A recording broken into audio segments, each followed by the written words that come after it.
की बता रही थी कि कैसे ममता बनर्जी एक बार फिर से स्ट्रांग दिखने की पूरी कोशिश इस प्रेस कॉन्फ्रेंस के दौरान करती हुई नजर आई और उन्होंने कहा कि मैं फिर से बाउंस बैक करूंगी। बार बार ये बात कहती हुई दिखाई पड़ी। उन्होंने कहा कि जबरदस्ती कोई मुझसे इस्तीफा नहीं ले सकता, मैं इस्तीफा नहीं दूंगी क्योंकि मैं हार स्वीकार नहीं कर रही हूं। ये जबरन हमें हराया गया है, मॉरली हम विजेता हैं, अभी भी हम अपनी जीत मानते हैं इसे, क्योंकि जिस तरीके से चुनाव आयोग और सेंट्रल फोर्सेस की मदद से भारतीय जनता पार्टी ने जबरन कैप्चर करके काउंटिंग सेंटर्स को ये जीत अपने नाम की है, वो बिल्कुल एक तरफा एक्शन था और इसीलिए टीएमसी अपनी हार नहीं मानती। और हमारे वरिष्ठ सहयोगी अमित हमारे साथ जुड़े हुए हैं। अमित, ममता बनर्जी जब आई तो पहले से इस बात का अंदाजा हम सबको था कि वो क्या बोलेंगी, वो भारतीय जनता पार्टी, चुनाव आयोग, ईवीएम पर ठीकरा फोड़ेंगी और वही नजर भी आया।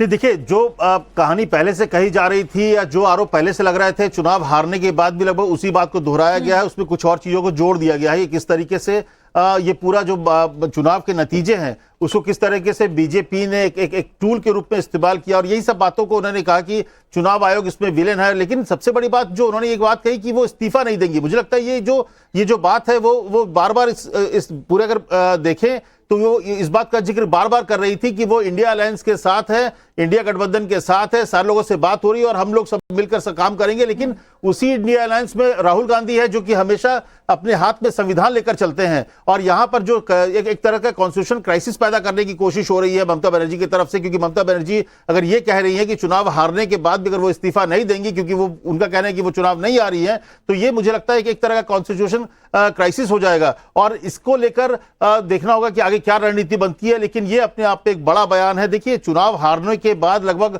हर जो पॉलिटिकल पार्टी है आजकल एक नया फैशन है, नया चलन भी कह सकते हैं, या फिर अपनी हार को नहीं पचा पाने की वजह से या उसकी वजहों को अपनी गलती ना मानते हुए ईवीएम को कभी गलत ठहराना, कभी चुनाव आयोग को गलत ठहराना, ये रहा है ऑपोजिशन का या जो भी चुनाव हारी है। लेकिन इस तरीके की स्थिति नहीं मुझे लगता है बनी होगी कि जब जो मुख्यमंत्री है जो कि हार चुकी है, आमतौर पे चुनाव हारने के बाद सहर्ष स्वीकार करते हुए उनको इस्तीफा देना चाहिए, लेकिन वो ये कह रही है कि वो इस्तीफा नहीं देंगी।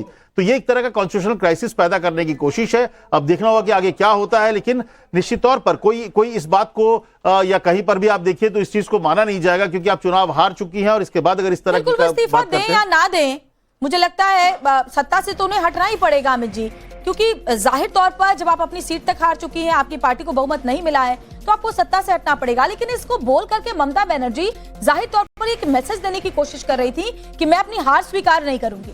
नहीं, मुझे लगता है ये मैसेज देने का नहीं। देखिए, मैसेज चुनाव आप हार चुके, कल रात को आपने जिस तरह से अपनी बातें रखी कि उनके साथ मारपीट हुई, वो काफी होता है देने के लिए। लेकिन एक दिन बाद प्रेस कॉन्फ्रेंस करने के लिए अगर आपने इस विषय को चुना है तो मुझे लगता है ये सही नहीं है एक मैच्योर्ड पॉलिटिशियन की तरह से, क्योंकि अभी के मौजूदा जो पॉलिटिकल जितने लीडर्स हैं उसमें कहा जाता है कि एक फाइटर के तौर पे ममता बनर्जी है और वो हमेशा फाइट, लेकिन इस तरह का फाइट जो कि अनकॉन्स्टिट्यूशनल दिख रहा है वो करती हुई कम से कम ममता बनर्जी को नहीं दिखना चाहिए था। देखिए, हार हो गई है, हार को स्वीकार करिए, हार की वजहों को लेकर आप सड़क पर उतरिए। आप ईवीएम मशीन हो या फिर चुनाव आयोग हो या फिर बीजेपी के खिलाफ आप एक लड़ाई लड़ने की तैयारी कर रहे हैं, और आपने इस बात का जिक्र भी किया है कि पूरा जो एनडीए गठबंधन है, इंडिया अलायंस है, वो उनके साथ है और सबसे उनकी लगातार संपर्क है। लेकिन ये जो कहना कि वो इस्तीफा नहीं देंगी, मुझे लगता है ये बियॉन्ड द एक लीडरशिप की जो एक वो लाइन होती है जो चुनाव नतीजों के बाद जो होता है उसको आगे चली गई है वो, और ये नहीं होना चाहिए था। आपकी जो भी वजह है, आप चुनाव हारे क्यों, इतना बड़ा मैंडेट आपको समझना चाहिए, ममता बनर्जी को समझना चाहिए इतना बड़ा मैंडेट कोई ऐसी आप कोई भी चुनाव आयोग हो या कोई भी नहीं कर सकता है। ये तभी होता है जब ग्राउंड लेवल पे लोग आपके खिलाफ चुनाव हारने के बाद कोई मुख्यमंत्री ऐसा कहता हो कि मैं इस्तीफा नहीं दूंगी। एक बार सुनते हैं ममता बनर्जी ने कैसे कहा ये।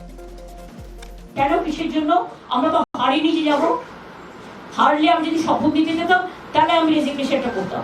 এখন তো কোশ্চেন ডাজন্ট অ্যারাইজ। জোর করে দখল করে যদি কেউ মনে করে যে আমি কি রেজিগনেশন দিতে হবে, no, not that. Now also I want to say that we didn't lose the election, it is their forceful attempt to defeat us. Officially they may, through election commission, can defeat us, but morally I am telling you that we won the election.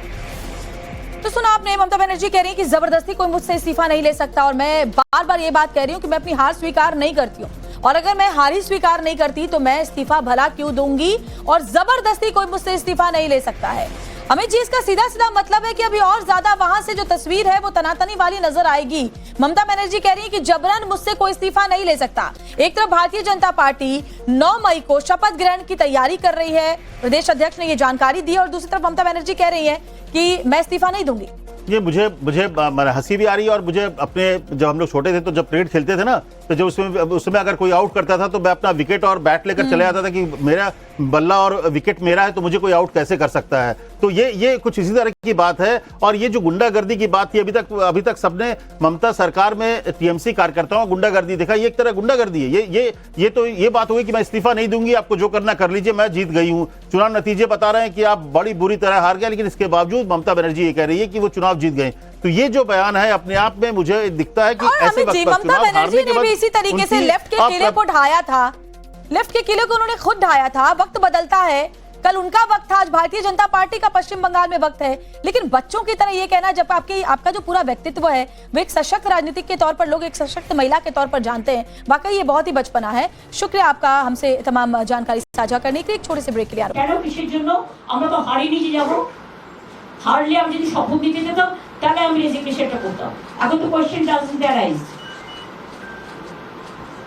জোর করে দখল করে যদি কেউ মনে করে যে আমি কি রেজিগনেশন দিতে হবে, no, not that. Now also I want to say that we didn't lose the election. It is their forceful attempt to defeat us. Officially they may, through election commission, can defeat us, but morally I am telling you that we won the election. तो सुना आपने, ममता बनर्जी कह रही है कि जबरदस्ती कोई मुझसे इस्तीफा नहीं ले सकता, और मैं बार बार ये बात कह रही हूँ कि मैं अपनी हार स्वीकार नहीं करती हूँ, और अगर मैं हार ही स्वीकार नहीं करती तो मैं इस्तीफा भला क्यों दूंगी, और जबरदस्ती कोई मुझसे इस्तीफा नहीं ले सकता है। अमित जी, इसका सीधा सीधा मतलब है कि अभी और ज्यादा वहां से जो तस्वीर है वो तनातनी वाली नजर आएगी।